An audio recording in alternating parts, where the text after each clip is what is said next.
Q. PQ is equal to 3 centimeter, PR is equal to 6 centimeter. Determine angle QPR and PRQ. There are three fundamental trigonometric identities. First है, hello students, welcome to Arise a Talent. So students, we are learning our chapter Introduction to Trigonometry. तो बच्चों ये जो हमारा chapter है इससे related हमने कुछ टर्म्स जो थी, कुछ टॉपिक्स जो थे वो हम सीख चुके हैं. जैसे ट्रिग्नोमेट्री हमारे क्या यूज में आती है मैंने आपको वो बताया था, एंड ट्रिग्नोमेट्री रेशियोज हमारे क्या होते हैं, और स्पेसिफिक अगर जैसे 90 डिग्री 30 डिग्री कोई भी एंगल है तो उसके लिए ट्रिग्नोमेट्री रेशियोज की वैल्यू क्या होती है वो भी आपको पता है. तो उससे रिलेटेड कुछ एग्जांपल्स हम आज यहाँ पे डिस्कस करेंगे, एंड ट्रिग्नोमेट्रिक आइडेंटिटीज क्या है हमारी वो भी हम यहाँ पर देखने वाले हैं. ठीक है, तो चलिए स्टार्ट करें. तो एग्जाम्पल है यहाँ पे हमारे पास. First, in triangle ABC right angle 8B, AB is equal to 5 centimeter and angle ACB is 30 degree. Determine the length of the sides BC and AC. ठीक है, तो क्वेश्चन को पहले ध्यान से पढ़ना है आपको. अगर ऐसे क्वेश्चंस आते हैं तो हमने यहाँ पे इस लाइन को पहले रीड किया तो क्या बोला गया, एक ट्राइंगल है ABC जो कैसा है, राइट एंगल है, और B जो है वो 90 डिग्री का है. ठीक है, तो ये हमारा हो गया ट्राइंगल A, B और C. ठीक है, तो ये हमारा यहाँ पे ट्राइंगल बन गया और हमारा ये हो गया 90 डिग्री एंगल. आगे क्या कहा गया है कि जो AB है वो 5 सेंटीमीटर का है. तो ये लो भाई, AB हो गया हमारा 5 सेंटीमीटर का, एंड एंगल ACB, तो एंगल ACB जो है वो है हमारा 30 डिग्री. क्लियर, तो ये हमारा है 30 डिग्री. एंड हमें क्या करना है, अब इसमें क्या बोला गया है, क्या फाइंड करने को बोला है, determine the length of sides BC और AC. तो BC और AC मुझे पता करना है. देखो यहाँ पे हमारे पास अगर दोनों साइड्स दे रखी होती, या फिर जैसे अगर हम इसको ध्यान से देखें तो ये राइट एंगल ट्राइंगल है. अगर ये मेरे पास में बेस है, ये परपेंडिकुलर और ये हाइपोटेनियस, राइट, तो टू साइड्स अगर गिवन होती तो हम पाइथागोरस थ्योरम लगा करके तीसरी साइड को फाइंड कर लेते. लेकिन अब हम यहाँ पाइथागोरस थ्योरम अप्लाई नहीं कर सकते. क्यों? क्योंकि यहाँ एक ही अप्लाई कर सकते हैं लेकिन साइड फाइंड नहीं होगी, क्योंकि एक ही साइड गिवन है ना, बाकी की साइड्स तो हमें फाइंड करनी है. सो यहाँ पे एक चीज हमें गिवन है क्या, कि ये जो एंगल है मेरे पास में C, मतलब BCA जो एंगल है ये एंगल है हमारे पास 30 डिग्री. तो मैं यहाँ ट्रिग्नोमेट्रिक रेशियो अप्लाई कर सकती हूँ. ठीक है, कर सकते हैं हम अप्लाई. सो देखो ध्यान से, अगर ये मेरा यहाँ एंगल है तो आपको पता है इसके अपोजिट वाली साइड क्या कहलाती है, परपेंडिकुलर, और इसके एडजेसेंट साइड कहलाती है बेस, और 90 डिग्री के अपोजिट वाली साइड होती है हाइपोटेनियस. ओके, सो यहां से परपेंडिकुलर मेरे पास में क्या है, परपेंडिकुलर है मेरे पास में 5 सेंटीमीटर, राइट, एंड बेस हमारे पास में क्या है BC, एंड हाइपोटेनियस हमारे पास में क्या है AC, और ये दोनों ही हमें यहाँ पे फाइंड करना है. ओके, अब ट्रिग्नोमेट्रिक रेशियोज हम यहाँ अप्लाई करेंगे. सो हमें फाइंड क्या करना है, बेस और हाइपोटेनियस हमें फाइंड करना है, और गिवन क्या है, परपेंडिकुलर. तो आपको ऐसा ट्रिग्नोमेट्रिक रेशियोज चूज करने पड़ेंगे जिसके अंदर परपेंडिकुलर और बेस आता हो, और एक ऐसा चूज करना पड़ेगा जिसमें परपेंडिकुलर और हाइपोटेनियस हमारे आता हो. ठीक है, तो परपेंडिकुलर और हाइपोटेनियस किस में आता है, तो साइन थीटा में परपेंडिकुलर और हाइपोटेनियस आता है, because sine theta is equal to कितना होता है, परपेंडिकुलर अपॉन हाइपोटेनियस. सो हम यहाँ अप्लाई करेंगे क्या, साइन. तो साइन 30 डिग्री इक्वल होगा हमारे परपेंडिकुलर अपॉन हाइपोटेनियस के. अब आपको वैल्यूज पुट करनी है. अब तक ये जो काम हमने किया है वो अच्छे से समझ में आ गया होगा. अब नेक्स्ट चीज हमें क्या करनी है कि ये जो साइन 30 है ना, इसकी वैल्यू हमें पता है, हमने वो टेबल पढ़ी थी, याद है आपको. तो बस वो जो टेबल है ना उसकी जितनी भी वैल्यूज है वो आपको लर्न रखनी है. तो उसमें साइन जो 30 है उसकी वैल्यू गिवन थी, क्या वैल्यू थी उसकी, 1/2. सो यहाँ पे साइन 30 की जो वैल्यू होगी वो होगी 1/2. तो हमने यहाँ साइन 30 की जगह 1/2 पुट कर दिया. एंड परपेंडिकुलर कितना है मेरे पास में 5 सेंटीमीटर, और हाइपोटेनियस क्या है हमारा AC. ठीक है, तो ये हमारा यहाँ पर सारी वैल्यूज हमने पुट कर दी. अब आपको क्या करना है, क्रॉस मल्टीप्लाई करना है, और AC की वैल्यू आपको मिल जाएगी. So 2 multiply by 5, so AC is equal to 10 centimetre. तो ये मेरा AC यहाँ पे फाइंड हो गया, AC मिल गया. अब मुझे क्या चाहिए, BC भी चाहिए। तो अब आप क्या कर सकते हैं, कोई भी ट्रिग्नोमेट्रिक रेशियो अप्लाई कर सकते हैं और आप बेस फाइंड कर सकते हैं। तो बेस के लिए बस आपको क्या है कि ऐसा ट्रिग्नोमेट्री रेशियो चूज करना है जिसमें बेस आता हो, सिंपल। तो कॉस ले लेते हैं, ठीक है। कॉस की क्या होगा, कॉस जो हमारे पास है उसका फॉर्मूला क्या होगा, बेस अपॉन हाइपोटेनियस, और हाइपोटेनियस हमारे पास कितना आया है, 10 सेंटीमीटर। तो हम यहाँ पे cos 30 लिख लेते हैं। सो cos 30 डिग्री की वैल्यू हमारे पास क्या होगी, बेस अपॉन हाइपोटेनियस। सो cos 30 की वैल्यू क्या होती है आपको ये पता होना चाहिए। तो cos 30 की टेबल से वैल्यू हम यहाँ पे पुट करेंगे क्या, √3/2 एंड इक्वल में बेस हमारा कितना है, BC, और हाइपोटेनियस हमारा क्या है, AC, जिसकी वैल्यू हमें कितनी मिली, 10 सेंटीमीटर। सो ये हमारा यहाँ 10 सेंटीमीटर हमने पुट कर दिया, ठीक है। अब क्रॉस मल्टीप्लाई कर लेंगे। So 2 multiply by BC is equal to √3 multiply by 10। So BC is equal to √3/2 multiply by 10। So 2 से हम यहाँ 10 को डिवाइड कर देंगे 5 टाइम्स। सो यहाँ से BC की वैल्यू कितनी आ गई, 5√3 सेंटीमीटर। तो ये हमें यहाँ पर AC भी फाइंड हो गया और BC भी फाइंड हो गया। तो इन दोनों की लेंथ ही हमसे यहाँ पर पूछी गई थी। तो ये एग्जाम्पल था, आई होप आपको क्लियर हुआ होगा। चलिए नेक्स्ट एग्जाम्पल देखते हैं। If sin A minus B is equal to 1/2 and cos A plus B is equal to 1/2 and आगे क्या बोला गया है कि जो हमारे पास A plus B है वो हमारा 0 डिग्री से 90 डिग्री के बीच में लाई करता है एंड जो A है वो ग्रेटर देन है B से, मतलब A बड़ा है और B छोटा है। फाइंड A एंड B, दोनों आपको A और B फाइंड करना है। सो सबसे पहले जो जो गिवन है हम वो लिख लेते हैं। तो sine A minus B is equal to 1/2 हमारे पास यहाँ पे दे रखा है, ओके। एंड आगे क्या दे रखा है, cos A plus B is equal to 1/2। So अब ध्यान से देखो, sine A minus B is equal to 1/2 है। तो अब आपको ये देखना है कि साइन के अंदर 1/2 जो है वो किसकी वैल्यू होती है। जो टेबल बनाई थी हमने उस टेबल में देखो कि 1/2 हमारा साइन में कहाँ आ रहा है ना। तो साइन 30 डिग्री की जो वैल्यू होगी वो होगी 1/2। तो हम क्या लिख सकते हैं, sine A minus B is equal to sine 30। आपने पढ़ा है कि sine 30 degree is equal to होता है 1/2। तो ये वाला जब हमारे पास आती है वैल्यू, ये वाली वैल्यू आती है तो हम 1/2 पुट कर देते हैं। तो जब 1/2 यहाँ आ रहा है तो हम साइन 30 पुट कर सकते हैं, ऑब्वियसली कर सकते हैं। तो हमने यहाँ साइन 30 डिग्री पुट कर दी value. Same cos A plus B is equal to 1/2 given है। अब आपको cos में देखना है कि हाफ किसकी वैल्यू होती है। सो हाफ किसकी वैल्यू होती है cos में, वो होती है 60 की। सो cos 60 डिग्री हमारे पास में 1/2 की जगह हम पुट कर देंगे। So cos A plus B is equal to cos 60 degree हमने यहाँ पे पुट कर दिया, राइट। अब देखो यहाँ पे cos आ रहा है, यहां भी cos आ रहा है। सो ये A प्लस बी और ये 60, तो cos से देखा जाए तो वैसे ये कैंसिल नहीं होता, बट लेकिन हम यहाँ कह सकते हैं कि ये और ये वैल्यू इक्वल है। तो ये भी cos है, ये भी cos है। सो A प्लस बी की वैल्यू होगी इक्वल किसके, 60 के। सिमिलरली यहाँ A माइनस बी की जो वैल्यू है वो 30 के इक्वल होगी। सो यहाँ हम लिख सकते हैं A minus B is equal to 30 degree and यहां लिख सकते हैं A plus B is equal to 60 degree. तो ये है मेरी इक्वेशन 1 और ये है मेरी इक्वेशन 2।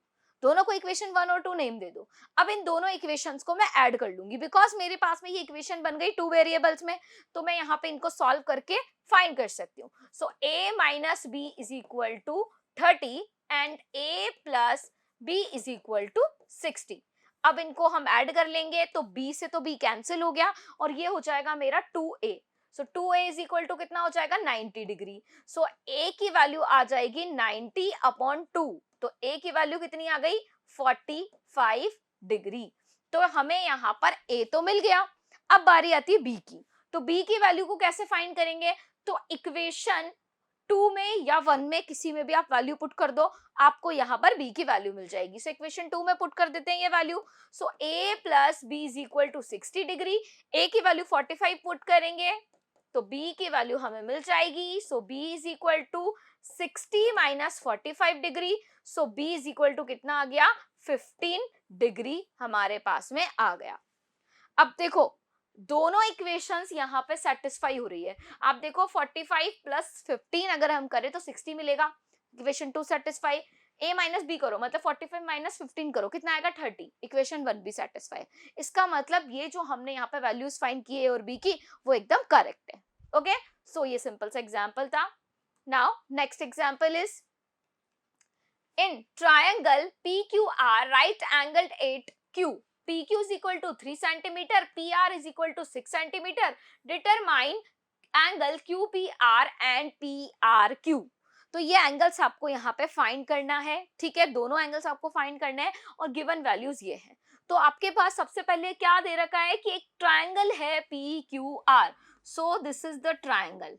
सबसे पहले आपको डायग्राम ही बनाना होता है और क्या बोला है, राइट एंगल कहाँ है, क्यू पर। तो इस तरह से लिख दो पी क्यू और ये आर, ठीक है, और क्यू हमारा 90 डिग्री है तो ये 90 डिग्री हो गया। अब आगे क्या कहा गया है, P Q is equal to 3 centimetre. तो पी क्यू मेरे पास में 3 सेंटीमीटर है, P R is equal to कितना है, पी आर हमारे पास में 6 सेंटीमीटर है। एंड हमें कौन कौन से एंगल फाइंड करने हैं, Q P R. Q P are मतलब ये वाला एंगल मुझे फाइंड करना है and P R Q. So P R Q ये वाला एंगल भी मुझे ये फाइंड करना है, दोनों एंगल्स मुझे यहाँ पे फाइंड करने हैं। सो कैसे हम यहाँ पे एंगल्स को फाइंड कर सकते हैं, तो उसके लिए आपको क्या करना है, या तो आप बेस भी फाइंड कर लो। देखो कोई भी आप यहाँ पर एक एंगल फाइंड कर लो। देखो ये ट्रायंगल नजर आ रहा है, सिंपल सा। अब ये हमारा 90 डिग्री का एंगल है, तो ये 90 डिग्री एंगल है ना, और ये पूरा ट्रायंगल है। हमें पता है ट्रायंगल के जो तीनों जो एंगल्स होते हैं उनका सम होता है 180 डिग्री। तो अगर मैं इनमें से कोई भी एक एंगल यहाँ पे पता कर लूं तो तीसरा एंगल तो मुझे ऑटोमेटिक मिल जाएगा, यही होता है। तो हम यहाँ पे पता कर सकते हैं। तो सबसे पहले देखो कि अगर मैं यहाँ पे ये ट्रायंगल ये वाला एंगल लेती हूँ जिसको मैंने नेम दे दिया क्या, थीटा, ठीक है, QPR लेट द एंगल, मतलब QPR जो एंगल है हमारा उसे मैंने यहाँ थीटा बोल दिया, कोई दिक्कत नहीं है, इसको थीटा मैंने कह दिया। तो यहाँ पे मैं अप्लाई करूंगी क्या, या तो आप साइन अप्लाई करो या फिर कॉस अप्लाई करो। बिकॉज देखो साइन अप्लाई करेंगे तो हमें क्या मिलेगा, साइन अप्लाई करेंगे तो ये मेरे पास में थीटा एंगल है, इसके अपोजिट वाली जो साइड होगी वो परपेंडिकुलर होगी, ये बेस होगा और ये हाइपोटेनियस होगा। तो साइन का अगर हम फॉर्मूला देखें तो परपेंडिकुलर अपॉन हाइपोटेनियस होता है, तो परपेंडिकुलर तो हमें पता ही नहीं है तो साइन हम अप्लाई नहीं करेंगे। कॉस का देखो, कॉस में क्या होता है, बेस अपॉन हाइपोटेनियस, तो बेस भी अवेलेबल है हाइपोटेनियस भी अवेलेबल है, तो हम यहाँ पे एंगल फाइंड कर सकते हैं। सो यहाँ पे हम लेंगे क्या, cos theta. So in triangle P R Q cos theta is equal to हमारे पास कितना होगा, बेस अपॉन हाइपोटेनियस, और बेस मेरा कितना है 3 सेंटीमीटर, हाइपोटेनियस मेरा 6 सेंटीमीटर है, आपको क्लियरली शो हो रहा होगा डायग्राम में। So cos theta is equal to कितना आ जाएगा, बेस हमारा है 3, हाइपोटेनियस हमारा है 6, तो इन दोनों को हम कट करेंगे यहाँ से। सो 1/2 मुझे यहाँ पे मिल गया। सो 1/2 की मतलब 1/2 मुझे यहाँ मिल गया है। इसका मतलब आपको अब क्या करना है, आगे 1/2 चेक करना है कि ये किसकी वैल्यू होती है कोस में। सो टेबल में आप देखेंगे कोस में चेक करेंगे 1/2 कहाँ आता है, तो 1/2 किसकी वैल्यू होती है, cos 60 की। So cos theta is equal to हम लिख सकते हैं cos 60 डिग्री।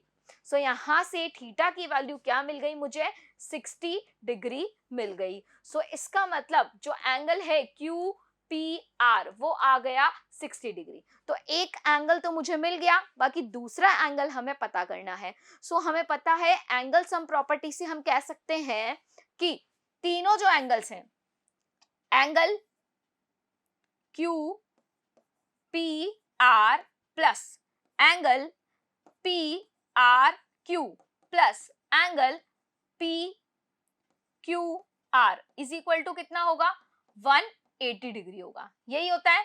इसको थोड़ा सा इस तरह से 180 डिग्री होता है तीनों का सम। तो बस वैल्यूज पुट करनी है, तो क्यू पी आर कितना है मेरे पास 60 degree, okay, and angle P R Q पता करना है, and angle P Q are जो है वो 90 डिग्री है, ठीक है, बिकॉज यहाँ जो एंगल हमारे पास ये ट्राइंगल है वो राइट एंगल ट्राइंगल है। अब इन्हें सम कर लेते हैं, मतलब सॉल्व कर लेते हैं। सो पी आर क्यू प्लस 90 और 60 कितना हो जाएगा 150 और ये 180। सो पी आर क्यू हमारा जो है वो हो जाएगा 180 minus 150। So angle P R Q की वैल्यू आ गई 30 डिग्री। सो दोनों एंगल्स जो है वो हमें यहाँ पे फाइंड हो गए, right. Q P R 60 degree मिल गया और पी आर क्यू 30 डिग्री यहाँ पे फाइंड हो गया, यही तो हमें फाइंड करना था। तो ये था हमारा सिंपल सा एग्जाम्पल। अब हम यहाँ पे कुछ आइडेंटिटीज डिस्कस करेंगे। ओके, सो ट्रिग्नोमेट्रिक आइडेंटिटीज जो है वो क्या होती है, देखो यहाँ पे हम आइडेंटिटी किसे कहते हैं, मतलब एक फॉर्मूला आप इसे कह सकते हैं जिसमें हमारे पास में एक इक्वेशन होती है। जैसे ये इक्वेशन है, इसमें LHS और RHS जो है वो इक्वल होता है, मतलब कोई ना कोई ये एक वैल्यू है ना। तो ये जो आइडेंटिटीज है जो आपकी यूज होगी, मतलब लाइक फॉर्मूलाज, तो ये 3 जो फॉर्मूलाज हैं ये आपको लर्न रखने हैं और ये कैसे फाइंड किए हैं, ये कैसे आए हैं वो भी मैं आपको बताऊंगी, ठीक है। So there are 3 fundamental trigonometric identities. First है cos square A and sine square A का जो एडिशन है वो ऑलवेज इक्वल होगा 1 के। मतलब कहीं भी आपको sine square theta plus cos square theta मिल जाए उसकी जगह आप 1 पुट कर सकते हैं। बस कंडीशन यही है कि इस जगह पे जो ये एंगल होता है ना ये एक ही होना चाहिए, एक ही तरह सेम होना चाहिए। मतलब अगर दोनों जगह ए है तो ए ही रहेगा, अगर बी है तो दोनों तरफ बी रहेगा, अल्फा है तो अल्फा रहेगा, बी अगर यहाँ पे थीटा है तो थीटा ही रहेगा, 30 डिग्री है तो 30 डिग्री रहेगा, अगर 90 डिग्री लिख दिया है तो दोनों जगह 90 होना चाहिए, तब जाकर आप यहाँ पर 1 पुट कर सकते हैं, बस ये कंडीशन है। सो यहाँ पे ये है हमारी फर्स्ट आइडेंटिटी। सेकंड है 1 प्लस टेन स्क्वायर ए इक्वल होता है सेक स्क्वायर ए को। आप यहाँ पे दोनों तरह से इन्हें यूज कर सकते हैं, right. And 1 plus coat square A equal होता है कोसेक स्क्वायर ए के। तो ये तीनों आइडेंटिटीज आपको लर्न रखनी है। अब आती है बात कि ये आई कहां से, तो इसका प्रूफ भी मैं आपको बताती हूँ, तो चलिए इनको प्रूफ भी कर लेते हैं। सो ट्रिग्नोमेट्रिक जो आइडेंटिटीज है उसमें हम देखेंगे क्या, सबसे पहले हमारे पास में एक ट्राइंगल होता है ABC, ठीक है। सो this is the triangle ABC, इसके अंदर B हमारा क्या है, यहाँ पर B 90 डिग्री एंगल फॉर्म कर रहा है एंड यहाँ पर हम सारा वर्क किसके लिए करेंगे, एंगल A के लिए। तो ये जो एंगल A है इसके जो अपोजिट वाली साइड है हमारी वो हो जाएगी परपेंडिकुलर, एडजेसेंट साइड हो जाएगी बेस एंड ये हो जाएगा हाइपोटेनियस, राइट। तो सबसे पहले आपको क्या करना है, इस ट्रायंगल में हम पाइथागोरस थ्योरम अप्लाई करेंगे, राइट। तो पाइथागोरस थ्योरम हम यहाँ पे अप्लाई करेंगे, तो यहाँ पे हम कह सकते हैं, देखो जो हाइपोटेनियस का स्क्वायर होता है वो इक्वल होता है बेस के स्क्वायर के प्लस परपेंडिकुलर के स्क्वायर के, राइट। तो देखो हाइपोटेनियस की वैल्यू कितनी है AC, बेस की वैल्यू कितनी है AB, परपेंडिकुलर की वैल्यू कितनी है BC। तो हमने यहाँ पर वही किया है, in triangle ABC right angled 8B we have AB का स्क्वायर प्लस BC का स्क्वायर इक्वल होगा AC के स्क्वायर के। ओके, सो AB यहाँ बेस है तो हमने क्या करा, बेस का स्क्वायर प्लस परपेंडिकुलर का स्क्वायर इक्वल कर दिया हाइपोटेनियस के स्क्वायर के। सो ये बन गई मेरी इक्वेशन 1।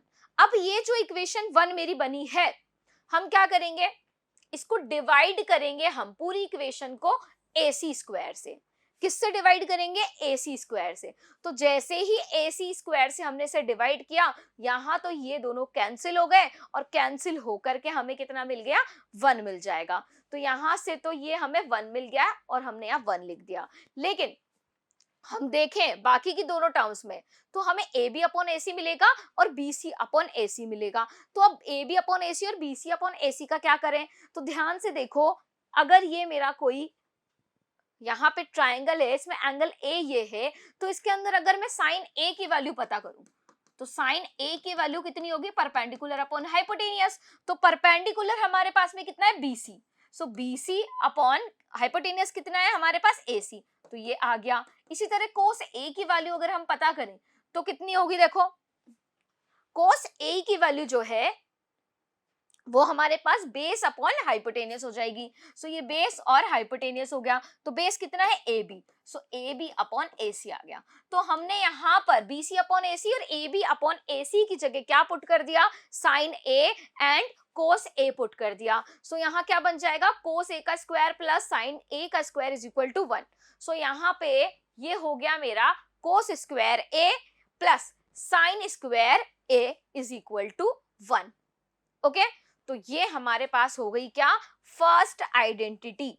तो जो फर्स्ट आइडेंटिटी है उसका प्रूफ तो यहीं पे ही हमारा कंप्लीट हो गया। So this is true for all A such that A जो है हमारा वो 0 से 90 डिग्री के बीच वो लाई करता है, ठीक है। And so this is trigonometric identity, मतलब फर्स्ट आइडेंटिटी यहाँ हमने प्रूव कर दी। बाकी की दो आइडेंटिटी भी इसी तरह से प्रूव की जाती है। क्या करेंगे हम उसमें, देखो उसमें क्या करना है, जो हमारे पास इक्वेशन थी, अभी जो इक्वेशन थी उसमें हमने क्या किया, अब ए बी स्क्वायर से डिवाइड कर दिया, ठीक है। ए बी स्क्वायर से जैसे ही हम यहाँ डिवाइड करेंगे तो हमें इक्वेशन मिल जाएगी इस तरह से, राइट, इस तरह से इक्वेशन मिलेगी। तो देखो A B upon A B तो हो जाएगा 1 and B C upon A B हमारा हो जाएगा क्या, 10 और ए सी अपॉन ए बी हमारा हो जाएगा सेक, बिकॉज 10 जो है उसकी वैल्यू कितनी होती है हमारे पास, परपेंडिकुलर अपॉन बेस। तो बी सी परपेंडिकुलर और ए बी हमारा यहाँ पर बेस हो गया। एंड सेक में क्या होगा, कॉस का जस्ट अपोजिट होता है। तो कॉस की क्या वैल्यू थी, बेस अपॉन हाइपोटेनियस, तो यहाँ लिख सकते हैं हाइपोटेनियस अपॉन बेस। तो हमने यहाँ पर इन दोनों की जगह पे ये वैल्यूज लिख दी। तो ये मेरी हो गई third identity, sorry second identity. तो ये हमारी सेकंड आइडेंटिटी यहाँ प्रूफ हो गई। अब थर्ड आइडेंटिटी प्रूफ करने के लिए क्या करेंगे, आप अब यहाँ पर बीसी स्क्वायर से डिवाइड कर दो। तो जैसे ही बीसी स्क्वायर से, ये रहा बीसी, ठीक है, ये BC, ये AB और ये AC। तो BC स्क्वायर, अभी हमने AC स्क्वायर से डिवाइड किया था, फिर हमने AB स्क्वायर से डिवाइड किया, अब हम BC स्क्वायर से डिवाइड कर रहे हैं। मतलब एक एक बार तीनों से डिवाइड कर दो, आपको तीनों आइडेंटिटीज यहाँ पे मिल जाएगी। तो यहाँ मुझे मिल जाएगा cot square A plus 1 is equal to cosec square A। तो इस तरह से तीनों आइडेंटिटीज यहाँ पे हमारी प्रूफ हो गई। तो ये जो आइडेंटिटीज है जो मैंने आज आपको बताई है, ये आपको लर्न रखनी है, ओके। और इनका यूज हम आगे करेंगे एग्जाम्पल्स को सॉल्व करने में, मतलब कहीं ना कहीं ये भी यूज आती है।